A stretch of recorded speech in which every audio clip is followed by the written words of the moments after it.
கையடி அவன் பிடிச்சிருக்காடி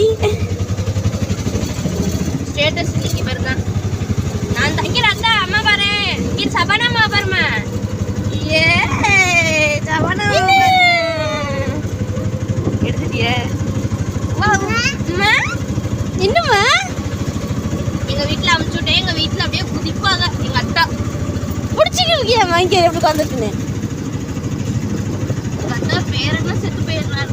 சுத்தமா அதுக்கு மேல இவ இருந்தா எங்க வீட்டுல கவலையே இருக்காது. இது எந்த பிள்ளை? அக்கி பிள்ளையா அது? இப்படி தொங்கிட்டு இருக்கு. மாட்டக்கார பையன் இது டான்ஸ் ஆடுறத பாரு. கையடி டான்ஸ் ஆடுறோம்ல. டான்ஸ் ஆடுறது விழுந்துடாதீங்க.